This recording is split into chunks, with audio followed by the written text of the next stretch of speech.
इब्रानियों अध्याय 12 परमेश्वर पिता द्वारा ताड़ना।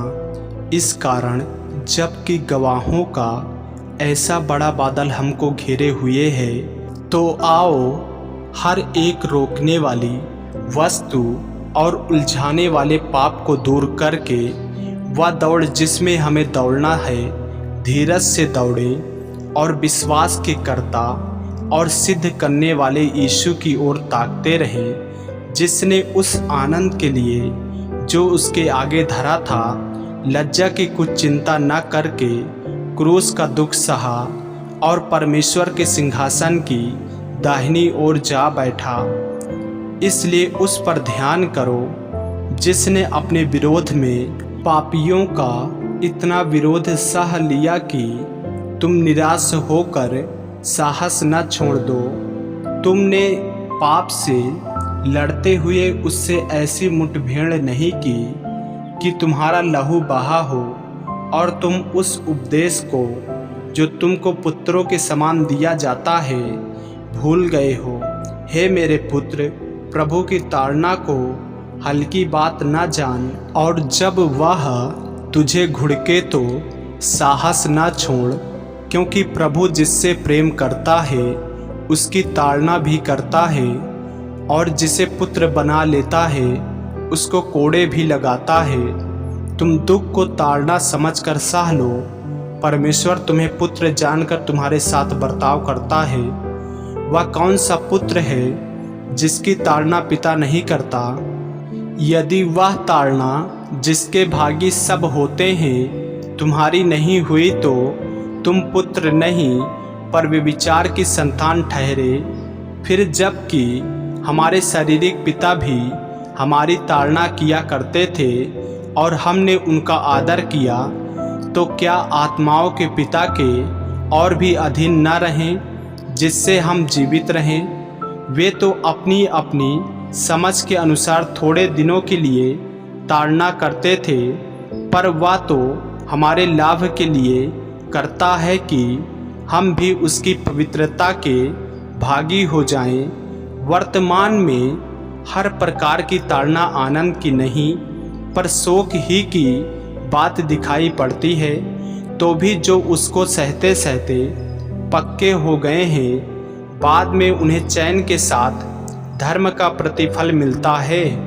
उपदेश और चेतावनी। इसलिए ढीले हाथों और निर्बल घुटनों को सीधे करो और अपने पाँव के लिए सीधे मार्ग बनाओ कि लंगड़ा भटक न जाए पर भला चंगा हो जाए। सबसे मेल मिलाप रखो और उस पवित्रता की खोजी हो जिसके बिना कोई प्रभु को कदापि न देखेगा।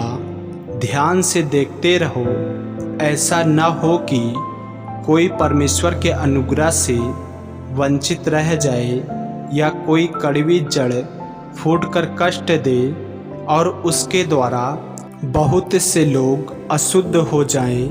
ऐसा न हो कि कोई जन व्यभिचारी या एसाव के समान अधर्मी हो, जिसने एक बार के भोजन के बदले अपने पहलौठे होने का पद बेच डाला।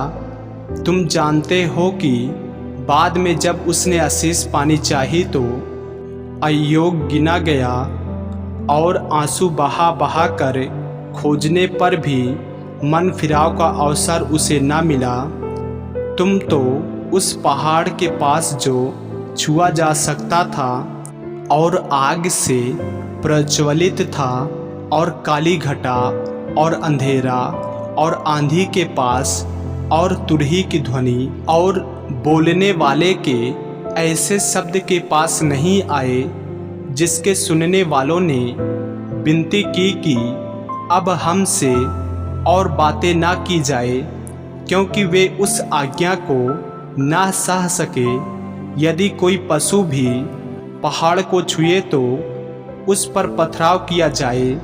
और वह दर्शन ऐसा डरावना था कि मूसा ने कहा, मैं बहुत डरता और कांपता हूँ। पर तुम सियोन के पहाड़ के पास और जीवित परमेश्वर के नगर स्वर्गीय यरूशलेम के पास और लाखों स्वर्गदूतों और उन पैलौठों की साधारण सभा और कलीसिया जिनके नाम स्वर्ग में लिखे हुए हैं और सबके न्यायी परमेश्वर के पास और सिद्ध किए हुए धर्मियों की आत्माओं और नई वाचा के मध्यस्थता यीशु और छिड़काव के उस लहू के पास आए हो जो हाबिल के लहू से उत्तम बातें कहता है। सावधान रहो और उस कहने वाले से मुँह ना फेरो, क्योंकि वे लोग जब पृथ्वी पर के चेतावनी देने वाले से मुँह मोड़कर न बच सके तो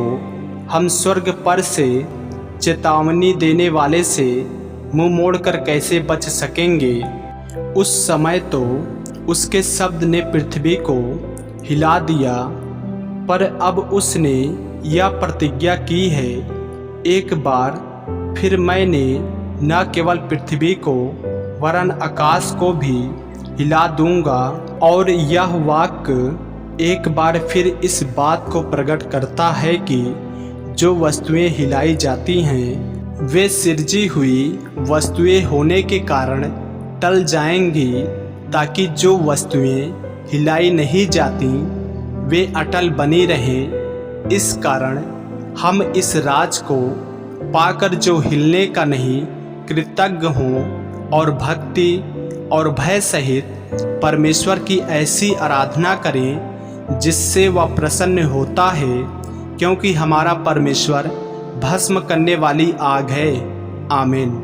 ऐसे ही वचनों को सुनने के लिए हमारे चैनल को सब्सक्राइब करें और बेल आइकन के बटन को दबाएं। और यदि आप हमारे फेसबुक पेज पर नए हैं तो हमारे पवित्र बाइबल को फॉलो करें, लाइक करें, ताकि परमेश्वर का वचन रोजाना आप तक पहुंच सके। जय मसीह की। प्रभु आपको आशीष दे।